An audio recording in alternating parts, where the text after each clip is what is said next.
Graham Cofe with another My Music, sponsored by Nextstand. In a minute, I'm going to be speaking to my friend here, Kat. But first, this.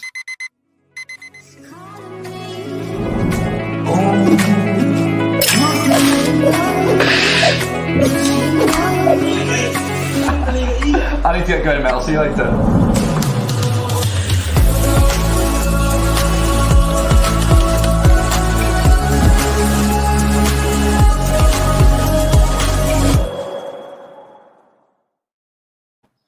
Oh, it's lovely to get to the end of the week. I don't know what everybody else has been doing this week. It's been really hard work. Yeah. I don't know. I think it's just when you get to this point, sort of start to midsummer. I don't know what it is, but it just feels like everything's a little bit slower. How's your week been, Kat?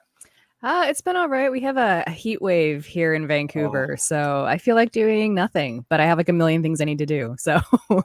Yeah, absolutely. Well, I can completely concur. It's actually been a little bit grey and overcast in the last week or so. But as of today, the sun has scorchingly come back out again here in Somerset. And you just suddenly go, yeah, exactly. Brain doesn't want to engage. But anyway, we're here to not talk about the sun or the weather or anything like that. We're here to talk about music. Kat, what started music for you? Oh my God, I guess it depends on when I want to start this story, because like music has been in my life my entire life. Both of my grandfathers were very musically inclined. My brother was a radio DJ for a long time. My sister-in-law's in radio. It was always kind of in the back of my head that this was what I wanted to do with my life. But essentially I tried it when I was like 19, realized that I was 19 and just not at all prepared for what it was going to entail. Took a break for like 20 years. And then at the beginning of the pandemic was like, you know what, if not now, when? I had a full-time job going into the pandemic. By the end of 2020, I no longer had that job.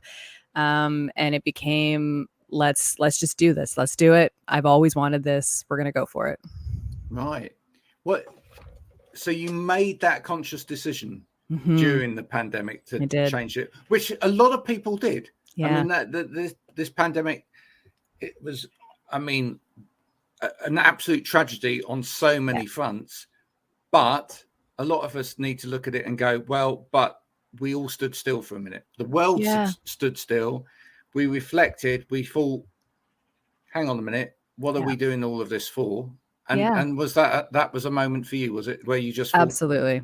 Yeah, I was unhappy in my job before that. It wasn't a bad job. It just wasn't for me, right? It was a bad fit. And I thought about quitting for about 4 years. And just, I was comfortable. The job was fine. I was making enough money. Like things were fine, right? And then the pandemic hit and suddenly it was like, I was at home all the time, like all of us were. And I realized that like anxiety symptoms that I've been having had been far reduced and I had all this time. And it was like, I went back to music and it was like something kind of lit.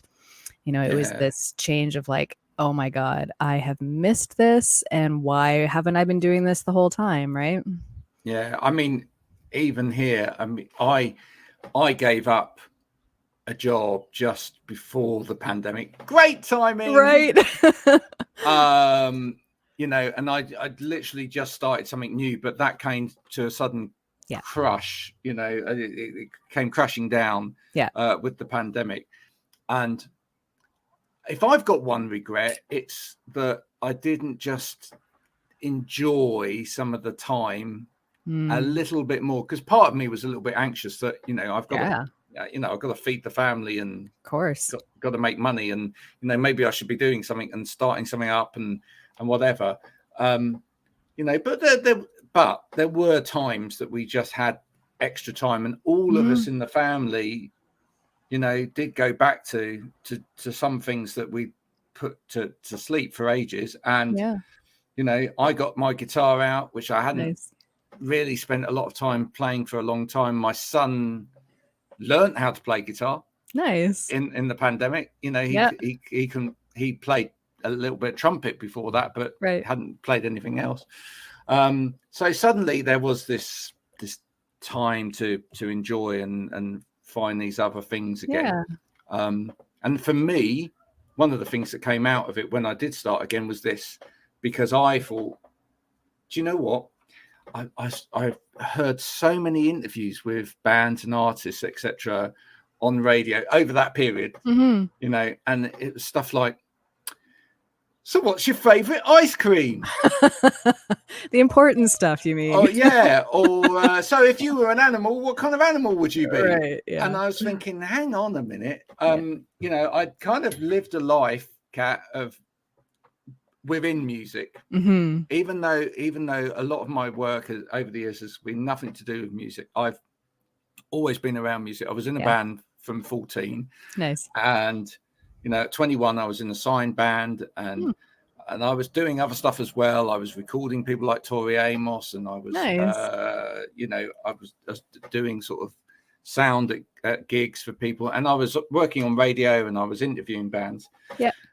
And kind of over the years, all of that had drifted off, and I suddenly thought, well, do you know what? I'm going to start a social media business, and then I'm going to make part of that. I am going to interview artists again. Nice. Right.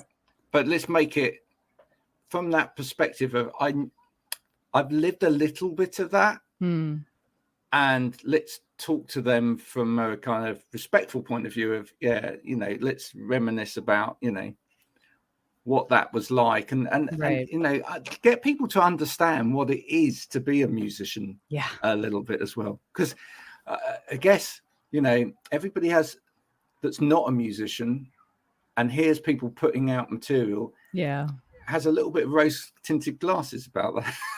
Yeah, and honestly, I think I did going in. I think I had this idea that like I would just make some music and I would just sign to a label and everything would be great. And it's like I've done those things, but like I'm still working really hard. I still have like another part-time job to support what I'm doing. It's not like an overnight success. If anything, signing with the label just meant that there's more things that I have to do, not less. So yeah, there's definitely a steep learning curve. And now, like when I was 19, the whole thing of like social media and being on TikTok and Twitter and Instagram and all of these things all the time was just not a thing, right? It's like you wrote music, you played at festivals or whatever, right? But now it's like there's so much pressure to be so present all the time. And I think we don't talk a lot about the kind of mental health aspect of that and the emotional labor that goes into just being there all the time. Yeah. Well, it's why the business that I started is called A Better Way of Life. And it's why we help people through that, and we help people do it, because actually it's not for everybody. Yeah. You know, just because, and again, you know, just because you might be on the surface extrovert enough to stand up on the stage and sing songs in front of people, that kind of extrovert nature might not necessarily translate to you want to put your life on social media on a day-to-day basis. Yeah. And talk to a whole load of people that you just really don't want to talk to. Yeah. You know, and it's not because you want to be unfriendly to people that want to be fans or anything. It's just, that's not you. Yeah, exactly. Well, and there's so much pressure now to like be authentic. So people want to see like who you are as a person, which means like just promoting your music doesn't cut it anymore, right? You have to be okay with showing certain aspects of yourself. And for me, that was a huge learning curve, because when I started, I was incredibly paranoid about putting anything personal on the internet, because being female on the internet is kind of dangerous just to begin with. You're opening yourself up to a whole lot of weird shit.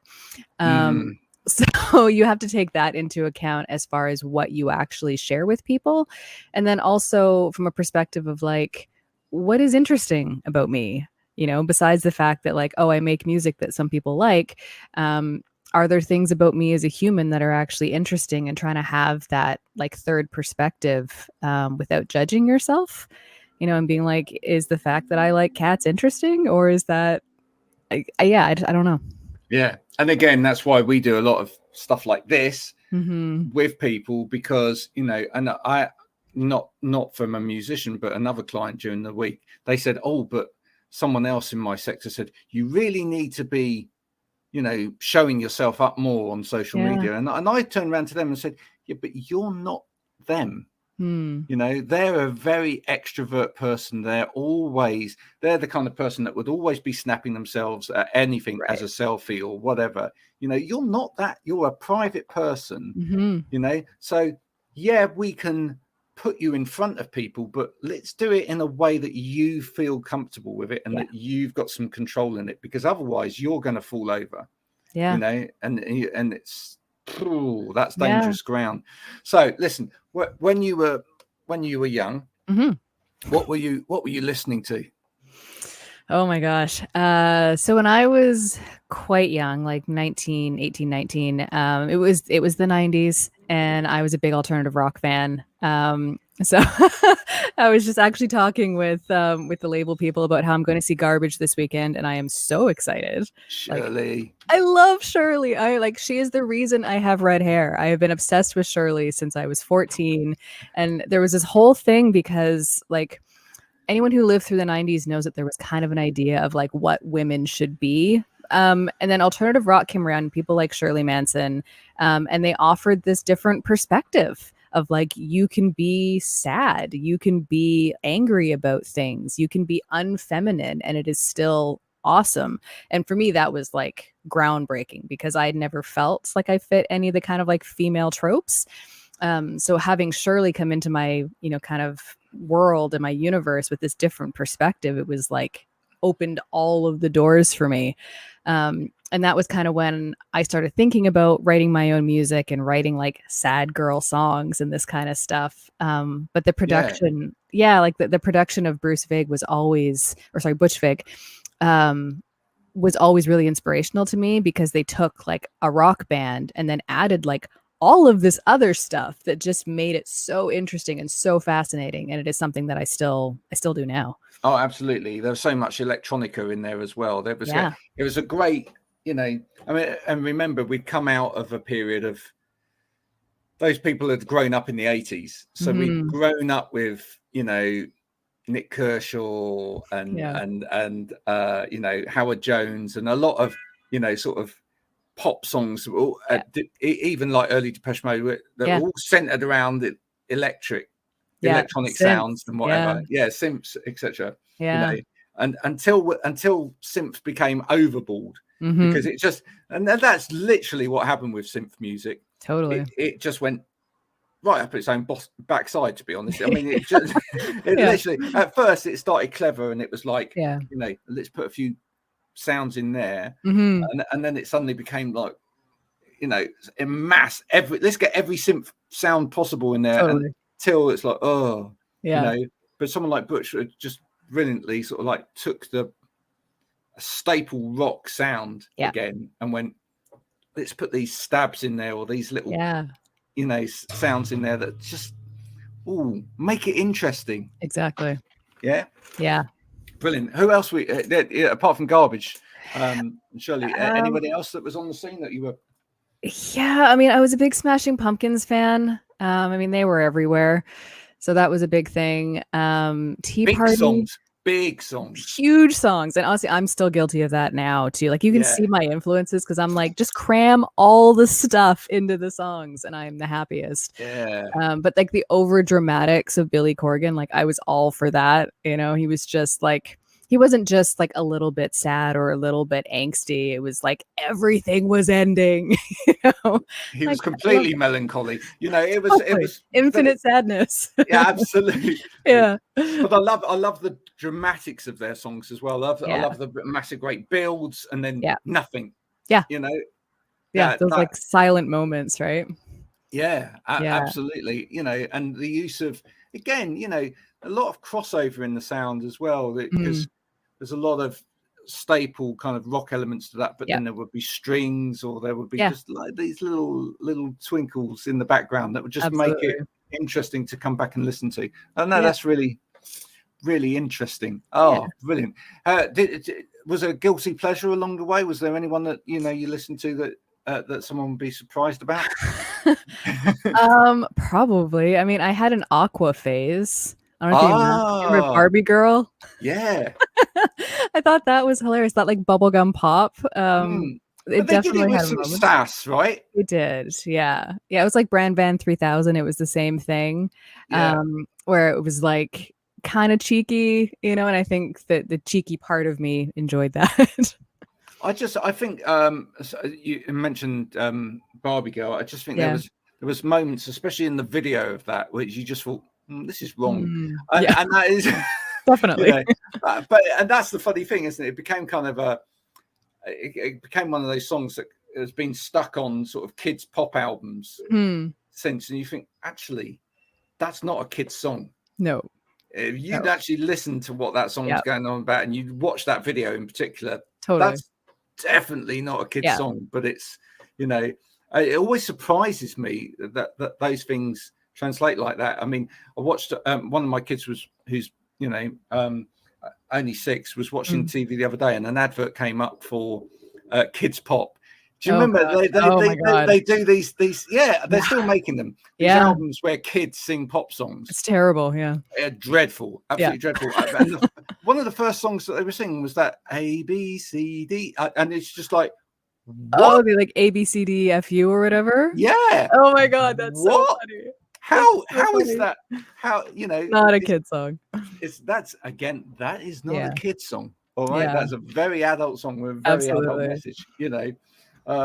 But I love the fact that people try and make these things saccharine so that Yeah, everybody can absorb it. absolutely. You see a keyboard there. Is keyboard your primary instrument for writing, or It's kind of become that way. Yeah. I do play guitar and I wrote a lot of songs on guitar when I first got back into this, but then I always found they sounded too kind of folky, which is fine. But it's just not really my kind of favorite. So when I started producing my own music, I now use MIDI instruments for most of the stuff. And I usually start with some kind of piano or key or like something to kind of ground it. So it's kind of become my main staple. yeah. Now, Yeah. let's talk about your record label for a minute. How did you find them? On the internet. Essentially, a friend of mine who's a UK artist, Thomas Ragsdale, I was working with him mastering some of my own stuff before I was signed. And I said, like, I have all this demo material. I really love it, but I don't know who to send it to. I asked him if he had any recommendations, and Analog Trash was one of the people that he recommended. So I looked into them. I really liked the ethos that they had on their website, talking about inclusivity and supporting female artists. And that was really important to me. When I was looking at labels, so many of them had just like acres of the same band. And it was always, especially like here in Canada, there's a lot of like indie rock acts of like 4 guys with like long hair and a beard. And there was just so much of that. And I was like, well, how do I fit into this? I'm here making my dark electronic vibey stuff, and all Canadian labels are looking for like indie rock acts, right? There you go. I was looking around while you were talking because here we go. For anyone that doesn't know, there we go. There's the key ring. Oh, nice. There we go. Little plug there. Analog Trash. Awesome. Great band. And they actually sent me an email this morning. Nice. About you because you've literally just released something. So tell me about that. Yeah, so Devil's Curse actually just came out this morning. I know, so exciting. It is my second release with Analog Trash. So the first one was Circus of the Living, which did fairly well considering a lot of things. Devil's Curse is the follow-up to it. It's more of like a kind of dark ballad, I would call it. It talks a lot about kind of the obsessive nature of love, the kind of complex feelings of feeling like encompassed by those initial flourishes of love, or lust, whichever way you want to go. It has kind of like vampire kind of aesthetic to it. I was watching Only Lovers Left Alive a lot, and Lost Highway. So those kinds of influences are definitely in there. But it's got, just so people know, when you say it's a ballad, it's got pace. It does. This is no Jennifer Rush, Power of Love. Oh God, no. Go and put your head down the toilet thing. Yeah. It's got pace, and it's pulsing, and it carries you through it. It's just what you're saying is that it's got in terms of sentiment and everything, it's a ballad. Yeah, definitely. No, I mean, most things that I write have some kind of like synth or bass element that kind of drives through the whole thing. I like things to have a bit of motion and a bit of movement to them. Yeah. Well, otherwise we all get bored, don't we? Yeah, exactly. I mean, let's face it, in this day and age where everybody has got a limited, span in terms of attention. Totally. So much so that I couldn't even remember what I was going to say then for a second. It was, but it's no. I mean, it works. It keeps your interest throughout, and I love your voice on this as well. Thank you. Yeah. Did you ever have vocal lessons? Were you? Yeah, I've been in choirs most of my life, and then I did take some vocal lessons over the last couple of years with a friend of mine who's a really good teacher, and then also I'm in a local choir with Dawn Pemberton, who's a kind of well-known Canadian jazz singer. Yeah, she's amazing. So she's also helped me kind of hone in on my sound and my style and all that.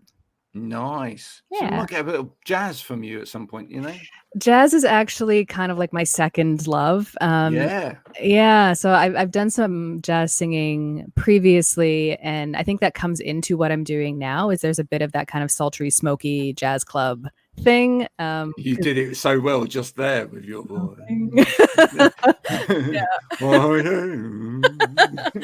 Yeah, exactly. It's in there for sure.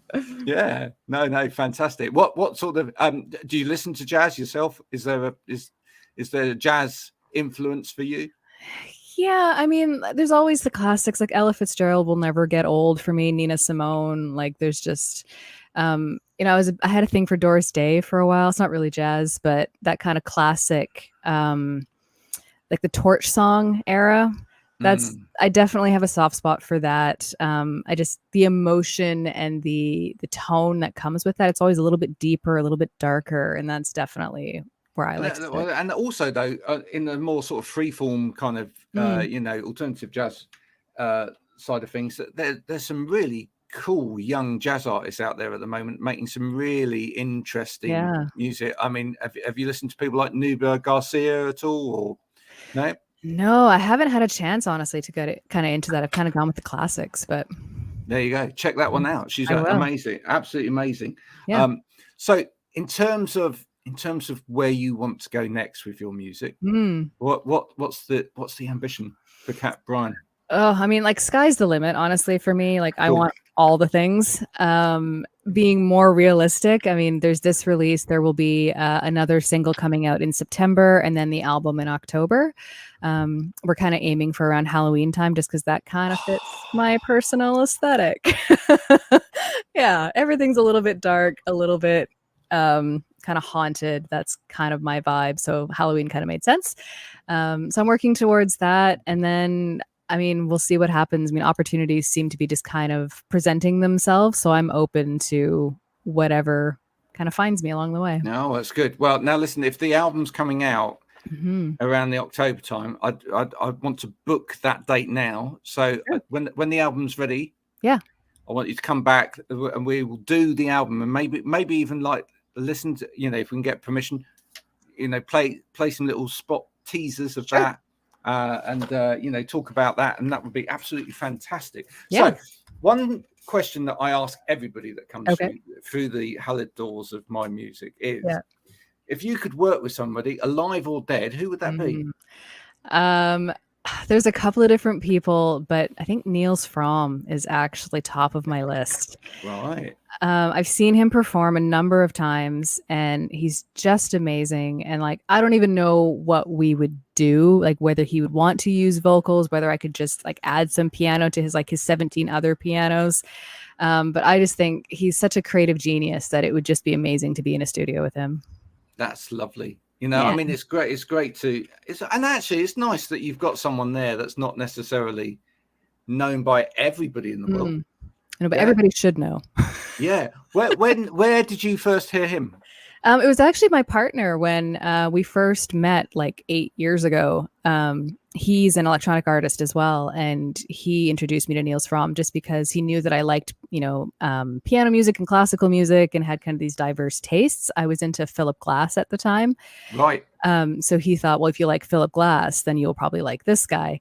And he sent me, I think it was the video for, I think it was Said and Done, which is just such an incredible song because it's all based around this one note that he hits the entire like 9-minute song and then just builds around it. But this one note just stays the entire time. It takes you on this journey, like this emotional trip. It feels like a breakup, and like it's like the beginning and then the breakup and then the aftermath. And it was just like, I sat there at the end of it just like, oh my God.